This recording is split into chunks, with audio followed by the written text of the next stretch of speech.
Hey guys, this is Bruce from Printavo. Welcome to the first podcast and video series that we are starting.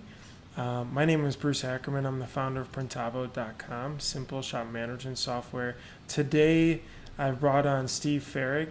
He's from Campus Sportswear and runs that print shop in Champaign, Illinois. This podcast is really around talking to other business owners and being able to learn and pull information that they've gained to help share that knowledge with a lot of other guys like you out there. So with that said, Steve, I appreciate you taking some time out today. I know you're super busy as school's running full steam, but feel free to just start introduce yourself and how you really got going in Campus Sportswear. Cool. Well, I appreciate the opportunity to help you start this podcast, Bruce. A little bit about myself. My name is Steve Farrig. I'm 25 years old, graduate of the University of Illinois in Central Illinois. I sold a lot of apparel in college, and I used a mom-and-pop screen printing shop right here in town. It was a shop called Campus Sportswear, which I ended up buying, and they've been around for 40 or 50 years, family-run, very little technology in the shop. And they were doing a lot of business just by word of mouth and good relationships. I got to know them well enough. The day I graduated, I bought a third of the business. We are now starting our third year at the company, which was once, just a couple employees. We now have 10 employees. We're building a second production facility. We've broken 7 figures of business. So we're starting to really make that transition from a small business to a bigger business. And love being on the forefront of kind of the industry, learning all about it. It really is fascinating, and it's great to just connect with everyone in the industry, kind of like how we met, Bruce. Awesome. So I'm actually curious. So you said you were selling a lot of shirts initially. So how did you go about that marketing and the sales of getting that started? Yeah, so I thought I was a graphic designer in college. I went to school initially to be an engineer and ended up not enjoying engineering, but really enjoying entrepreneurship. Mm-hmm. And so I was in a fraternity like most college kids. I was very active in a lot of different clubs, and I started designing apparel for our organization, whether they were for drinking events or they were for different events on campus for philanthropic reasons. I was able to kind of jimmy rig an e-commerce store. I used like Shopify in college just to be able to let people pay for their apparel. And then I would take the money and then I would go and get the apparel printed here in town. So it got big enough to the point where I was able to pay for a whole year of college at the University of Illinois. As a college student, wasn't a bad side gig whatsoever, but it got me really close to the industry and really close to my business partners who I'm in business with now. Gotcha. And so that's interesting. I see a lot of comments from people talking about, whether they're starting their business or they want to improve their sales, some different tips and tactics. So you really went the kind of almost creating your own little brand in a way to start selling it and start to generate those leads and sales. Yeah, I think what we have to realize is in our industry, we're in a very lucrative industry because everyone needs printed products. Everyone needs printed products. And I tell students this all the time. I work with quite a bit of students that want to start their own product lines, and I pretty much tell them, you have to create the need in your market. And what that means is you have to go to them and pitch the idea to them and show them a finished product or a mock-up and say, look, you've got an event coming up for a family reunion, or you've got this birthday coming up. Wouldn't it be awesome if you had apparel for it? And as I did that, people just started relying on me. And in our business, decorated apparel, decorated products is very much a relationship business. I work with college students all the time, and I give them my cell phone number because they love texting me and sending me designs and asking me if this will work, and they love being involved in that ordeal. And so what I kind of try to do in college as a student is just build that relationship with other people, provide needs that they might not think about, design things for them that I knew would print and obviously that were very profitable. And I'd only make $2 or $3 a shirt, but as a college student, when I could sell 100 shirts and make $2 a pop, $200 wasn't bad for a weekend as a college student. Now, when I got into the production side of things, that changed significantly and the profit margins got a lot better. But I think the key principle that I learned in college is you have to go out and you have to build the need for your customers, if that makes sense. Sure. Gotcha. And that's interesting. So then you talked about buying a third of the business, which is another piece that other people talk about too, is financing on the getting started end. So was that income that you saved up from working on, this stuff, or was there loans, or how did that work? Yeah, so there was a collection of a lot of different things. I think the business here in town realized that they needed me and I also needed them. Mm-hmm. So it was a really good fit. They realized that, they're two older gentlemen who are my business partners now, and they're like my second family, but they realized they weren't going to take the business to the next level. And if they didn't find someone young, energetic, that knew how to make it, use technology the right way, they were going to have to close up when they got old. They didn't have anyone to pass the business off to. So I took all the money that I saved up in college. I gave that to them. They kind of financed some of it for me. I also have another loan that I took, and I think the greatest part was that I'm actually going to pay off the business in my third year of business with them. And I think that's to show the amount of growth that we've had, but how well kind of the marriage has worked. We have had a lot of growing pains, don't get me wrong. A 25-year-old telling two 55-year-old guys what to do on a daily basis, where I knew nothing about the industry, does have some struggles. Mm-hmm. And I think that's something, I'll blog about and talk a little bit about later. But it was a good fit, and there was a lot of money involved, but it's a lucrative enough business where I was able to plan it out and pay it off in a pretty short time frame. Gotcha. Are you able to say what you had to save up to put into that? I saved up, it was, the investment in the business was well over six figures. I'll just leave it at that. Sure. Did I have that to put down at the time? Not quite, but we made it work. Gotcha. Interesting. Yeah. And so talk to me about, where they were at. Because you said that, they were kind of stuck as a business and they wanted to grow more to the next level. Describe that situation that they were in. Well, we like to say that at Campus Sportswear, we have the perfect ingredients. Mm-hmm. And, one of my business partners is a very passionate graphic designer and artist, and he is really good at separating artwork and getting it ready for printing. There's nothing he can't digitize. There's nothing he can't vector. He's a really phenomenal artist. One of my other business partners has been screen printing since he was 12 years old. And so he understands everything about screen printing, and there isn't anything he can't really print. Mm-hmm. So from the printing side of things, they were very, very sound.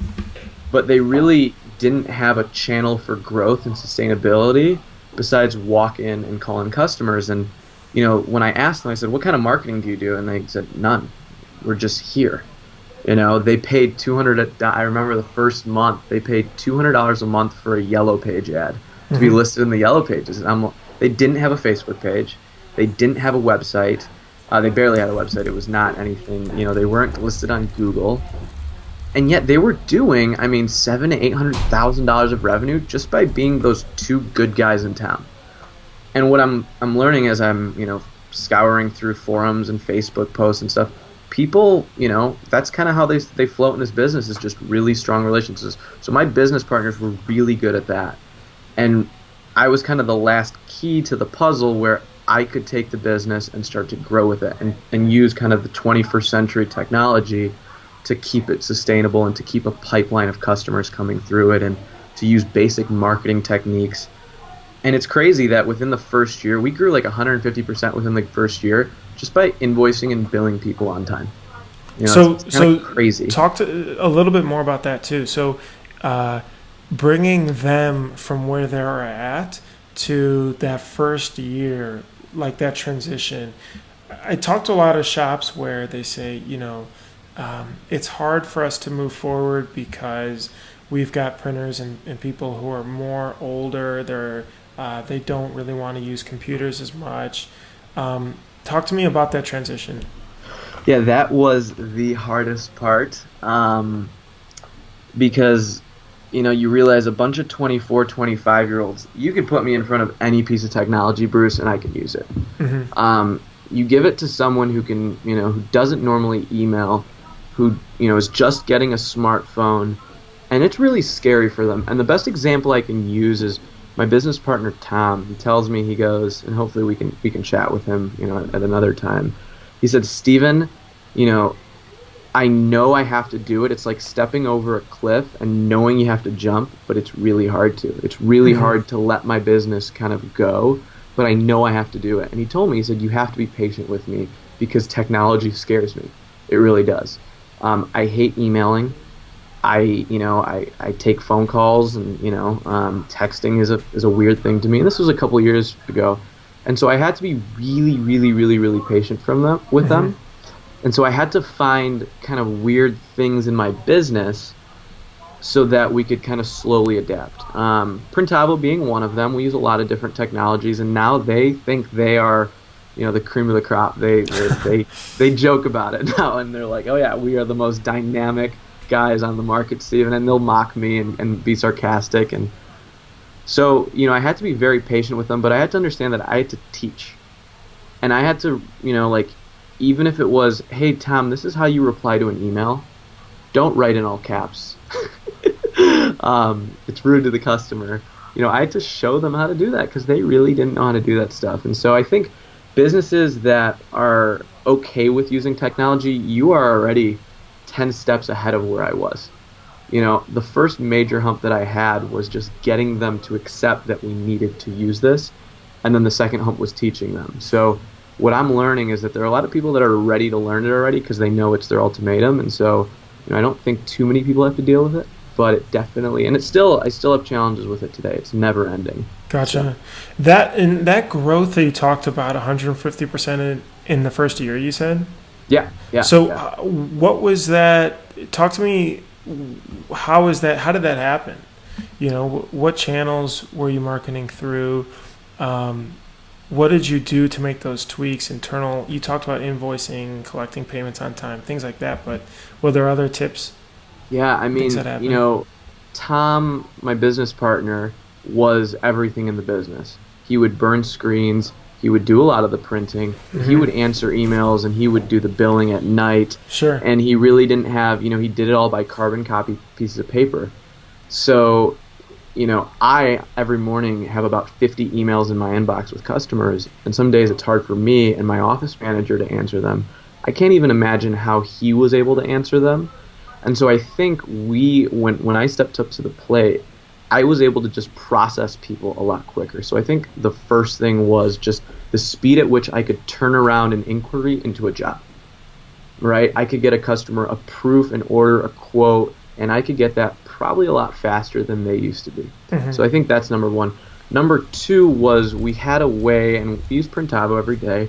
We have it on all our tablets and stuff, but we were able to see jobs, forecast, plan, and therefore we could produce jobs a lot quicker. I mean, I can produce, there are days where Tom, my business partner, will say, we can take more orders today or we can't take more orders today for this week.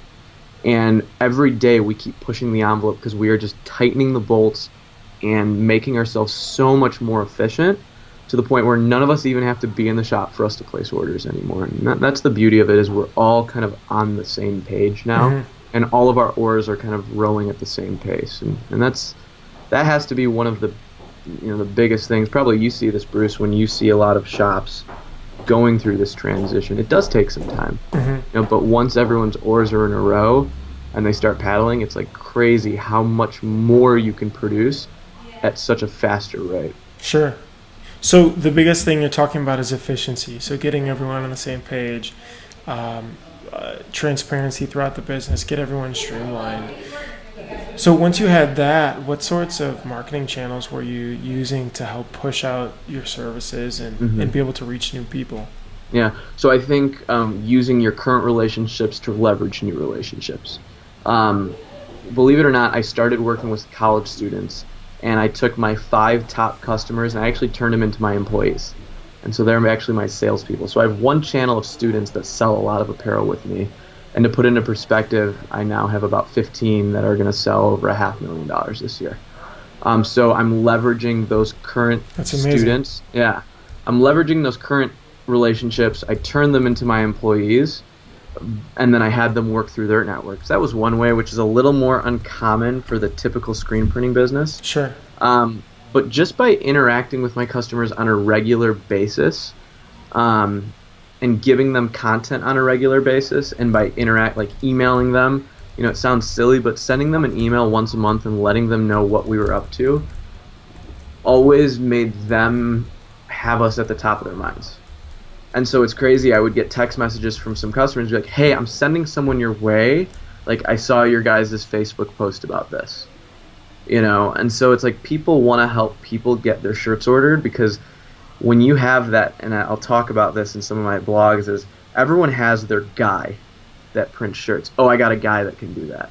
So Steven turned into the t-shirt guy, and my friends had a guy, and that was me.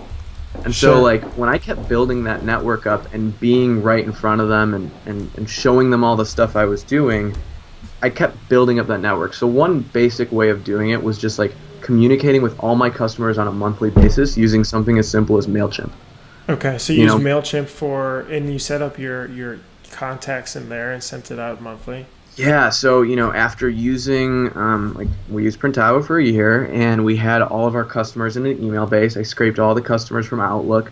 I loaded them up on MailChimp. It was like 1,000 customers or so. And I would just send them stuff like once a month, like, hey, happy spring, we're working on Mom's Weekend here in Champaign-Urbana. Let us know Little League's around the corner. Get your spirit wear. And I would send them 3 or 4 things.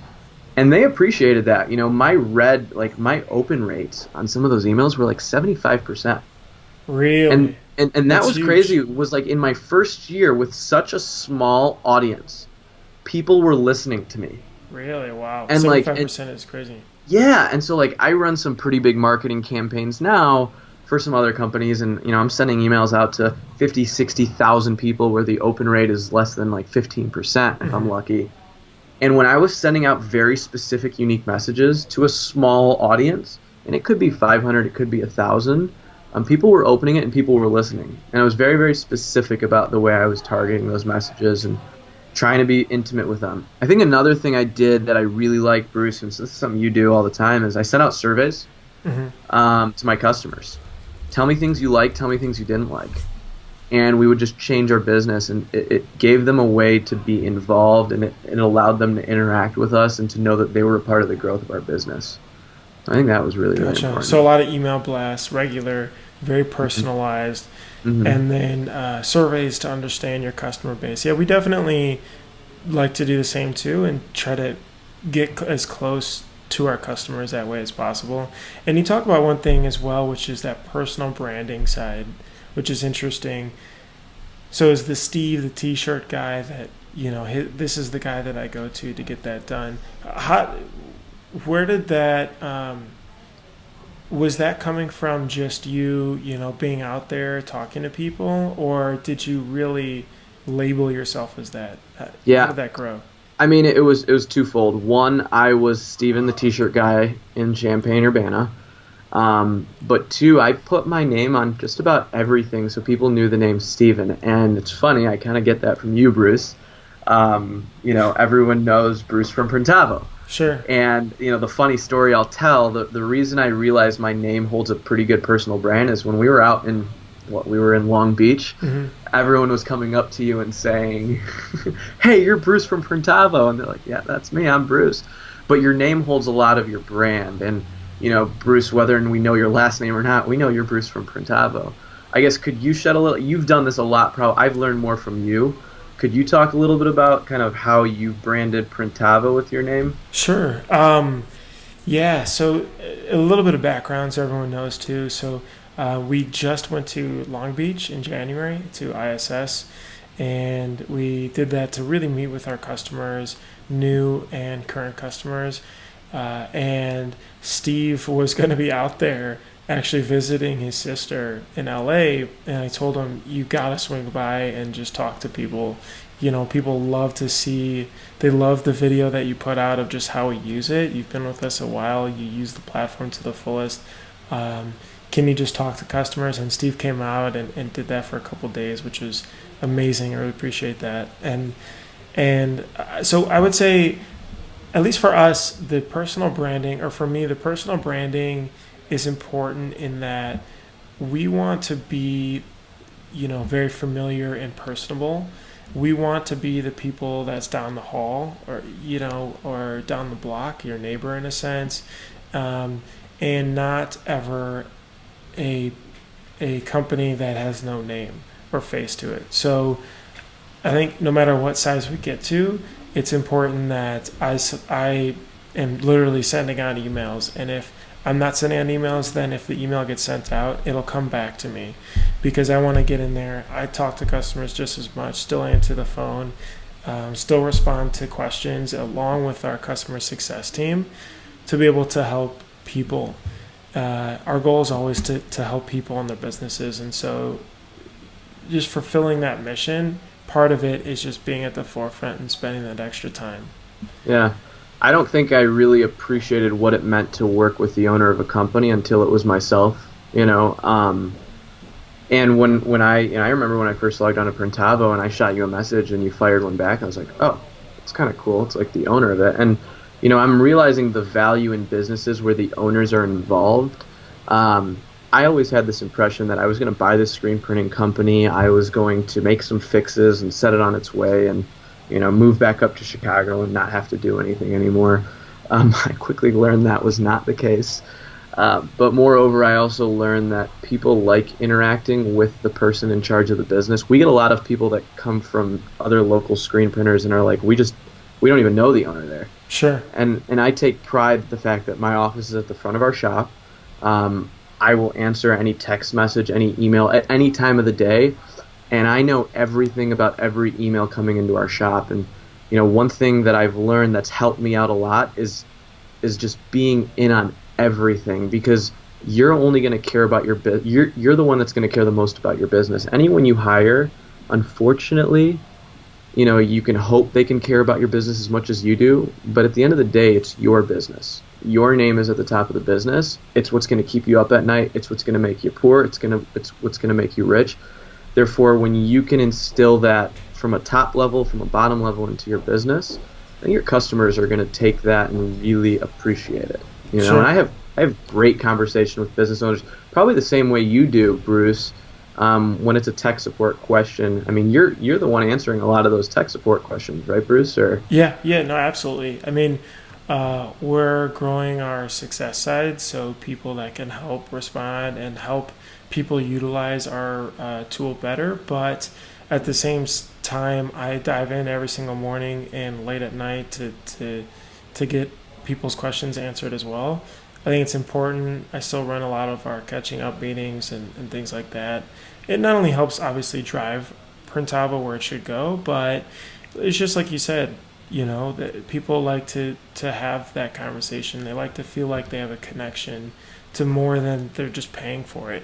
And that's what I see you guys are generating with that too. It's not just that people are buying a t-shirt. It's, I'm working with Steve on this, and he helped me out with this order. So 100%. Yeah. So with that said too, so that was the first year, which was interesting, getting started, getting efficient, really ramping up the marketing. So you took the business from where it was to talk about a little bit about today and kind of that span. So maybe hiring people, the growth pains, different things like that. Sure. So really the growth of our business was twofold. We were growing our production side of things, and we were also growing our sales side of things. Like I mentioned, I started with some college students to try to recreate that experience that I had in college, and the results were tremendous. Like I said, our students were on a couple different college campuses right now, and they're going to do over $500,000 of revenue, and they're going to make some good money. So one channel that we had was hiring salespeople, primarily salespeople who are under 21 years old, which has its own set of growing pains. The funny part about these kids is they all think they're graphic designers as well, which as screen printers, we all know a true screen print designer is not a graphic designer, and they're two very different things. So I had to work with them, and I spent a lot of time with them. But the other side of the table was also hiring our office staff and our production staff to be able to fulfill all the orders. And really what I learned with them is you have to give them autonomy over their job. You have to let them own their job, but you also have to teach. I think management has 3 key facts. I call it tracking, teaching, and inspiring.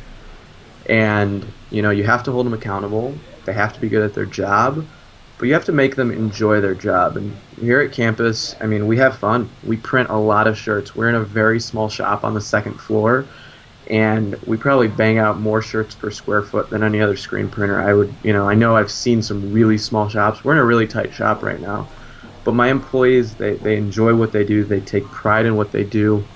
More importantly, they own it.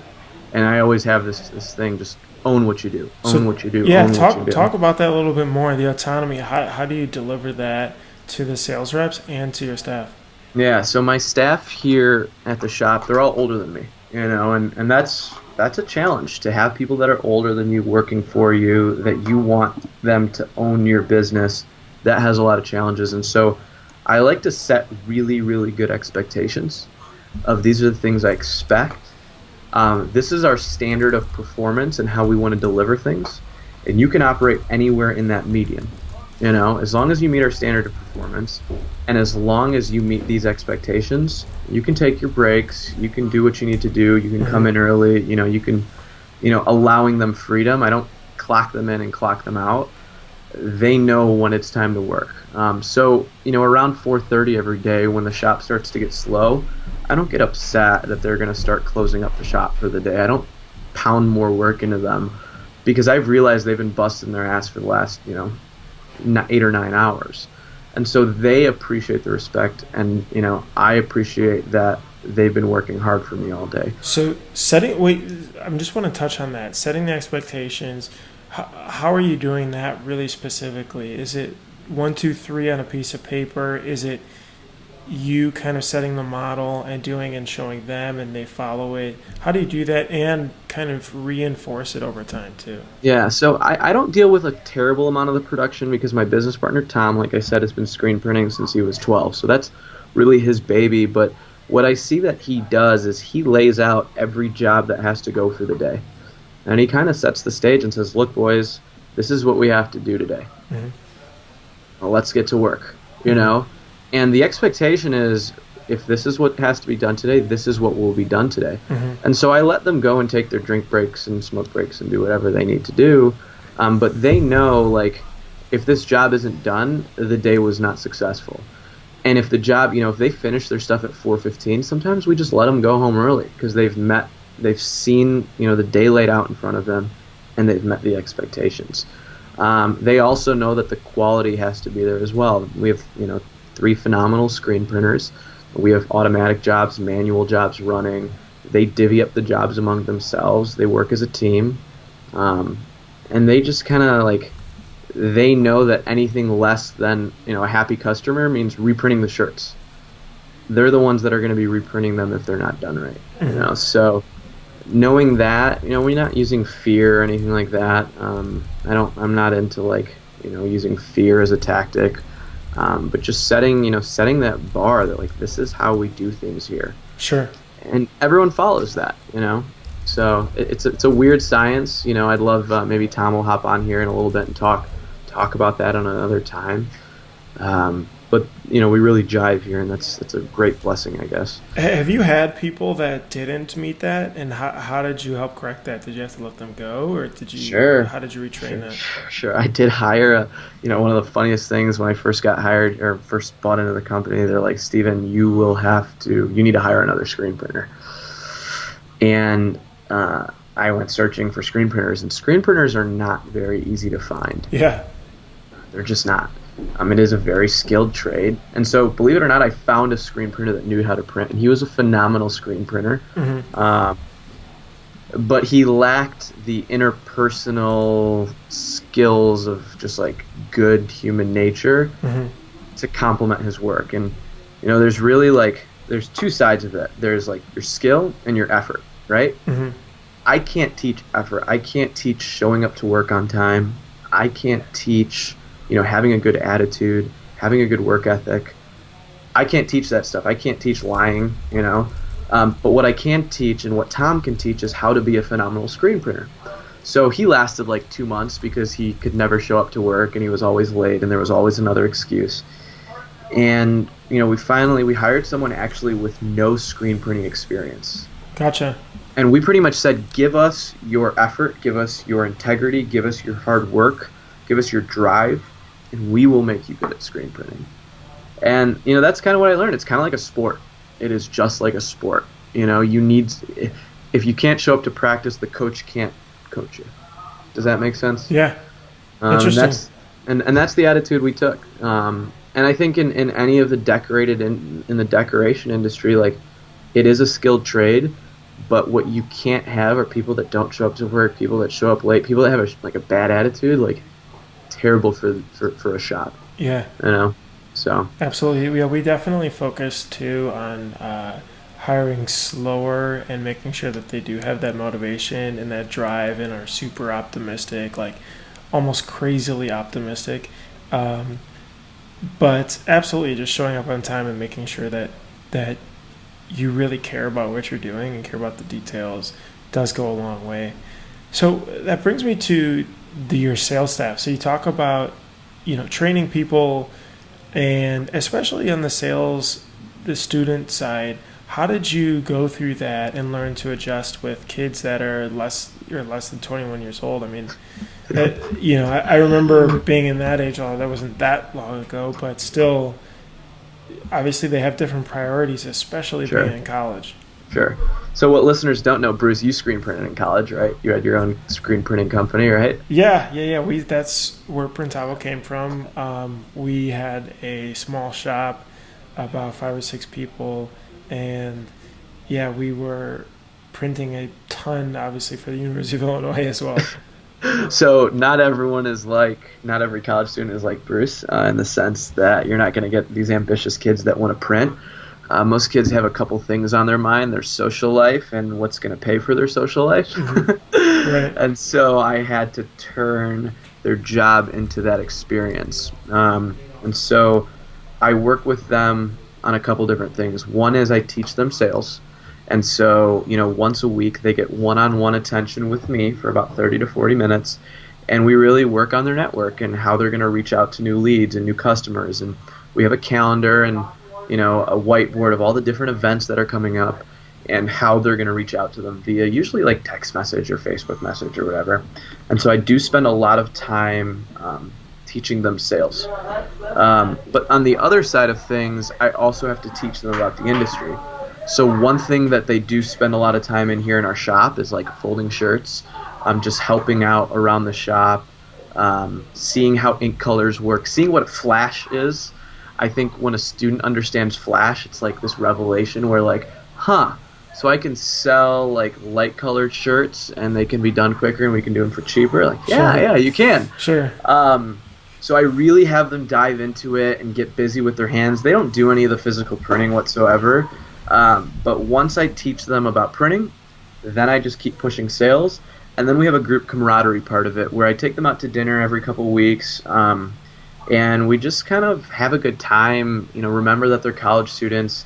I do take them to Canada once a year for like a sales conference. Oh, really? So you take them to actual, like an educational... Yeah. So I don't know how much education happened at the last one, but I took them to Windsor, Canada, which is, a little Las Vegas for college students.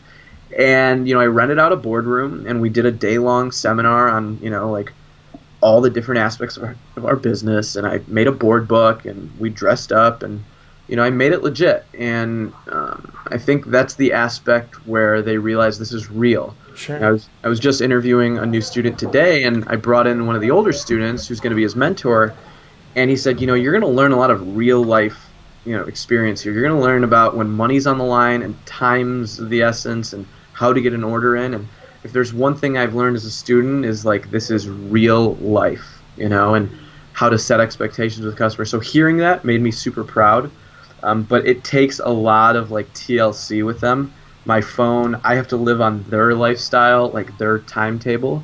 So they'll be texting me at midnight about orders and I'm answering them, If a student's going to sell that much apparel, you just have to adapt to what their schedule is like. Sure. So the camaraderie, kind of adjusting to what their lifestyle expectations, communications are, and making sure that they feel like they're part of the club or the crew too, and really understand the printing and not just kind of, all right, get out there, just go send in the design work. We do a lot of professional development with them. I look at their resumes. I help them with their career fair stuff. My goal is that when they graduate, they can talk about helping campus sportswear grow, and they can use that on their resume. So it's cool that we're on a college campus and we can do that. Our business model is growing to start moving to other college campuses. So that is a cool thing that we have access to. But I think the message here is that anyone can be a salesperson for you. A salesperson is nothing but just like a network, and it's okay to compensate them. And I think it's something I started doing for my students, and they love it. They don't make a killer.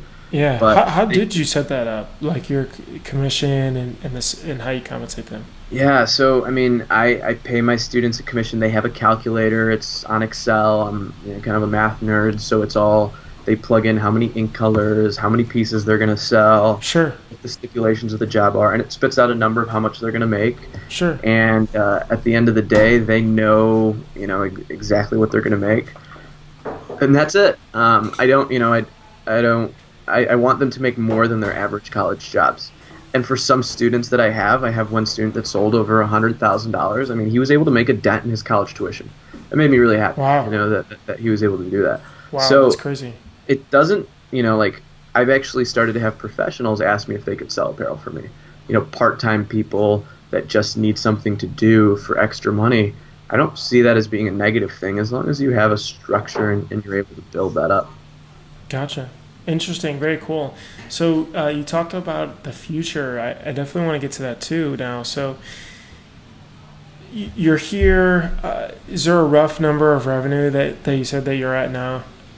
So we've broken, 2 years ago we broke 7 figures and we are climbing. So in the first year we did 150%. We did over 200% the following year. So we are growing end over end. Right now, me and my business partners are building a new production facility so that we can sustain the growth that we're about to really go through. I like to say that the growth that we have right now is very organic. I'm not forcing it.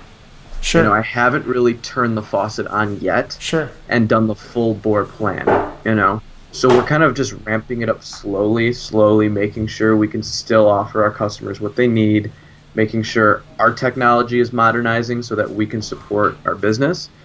And then once we have our facility, we'll really start cranking it up and doing that. And, that point should come within the next couple of years. Where we can see triple, 4 or 5 times growth in a given year. So hopefully that day is coming. Yeah, so that's one of the other questions I want to ask is multiple locations. So how are you starting to tackle that? Maybe just a high level of not only the financial investment, which is huge, but managing a staff there. Where are you deciding to go to next? How did you pick that location? Things like that. So all of our production is going to be in one spot, and I think any screen printer or decorator will know it's easy to control it if it's in your backyard. So, for our intent purposes, we're going to keep our production right here in Central Illinois. Mm-hmm. But that being said, our sales force can be anywhere, and we primarily do everything over the cloud, obviously using Printavo a lot and some other different tools that we use for e-commerce and some other things. But we are going to build one facility where it can all be produced. Okay. And then, we're going to have an office probably on the front of that facility that's processing all of it, where our graphic designers are, where our office managers are, where our marketing team is. And from that point, once we have that kind of perfect production facility, that's where we're going to really turn the sales channel on and start setting people up as, affiliate partners. So I think it's really important to have one location. I think I know some screen printers that have multiple locations. Right now, we screen print in one spot and embroider in the other. And it does cause some problems because we have to ship stuff in different spots, and sometimes it's a nightmare. Luckily, they're only 10 miles away. But, I'm really excited to have one central location. Gotcha. Interesting. Mm-hmm. So the last thing I want to talk about real quick before I let you go, just give me a lesson learned, something that you feel other shop owners can take and that could make an impact on their business too. Yeah, I think what I've learned about this industry is the decorating and printing industry is flying by the seat of their pants. They're always just trying to get stuff done, and very rarely am I watching businesses actually stop, make a plan, and get organized. And I think to live in this industry and to thrive into the next century, old businesses have to realize that things that they have been doing for the last 20 years might not be sustainable in the future. Mm-hmm. And so if there's one lesson I take away, it's you have to be able to put your business on one sheet of paper and to know that, you are making money, and to know that you're not just spinning your wheels and just taking orders to take orders, and to be strategic about it. But I think the one thing you can realize is it's not that hard. We are in a very simple industry. This isn't rocket science. We're not building an electric car. We are putting ink on a shirt for people. And if we remember that we're in a simple industry and we use very basic tools like to get organized, to have a plan, your business can start to grow itself. And so if I think, the one takeaway I've had in the last couple of years is like, you have to get organized and you can't procrastinate on that organization. Awesome, Steve. Well, I really appreciate all the tips and just being super open, transparent. I definitely know this is going to help other print shops and even guys that haven't started a print shop or is further along and all in between. So thank you again, and we will be in touch, and I appreciate the time. Cool. I'm looking forward to it, Bruce. All right. Take Bye. care. See ya.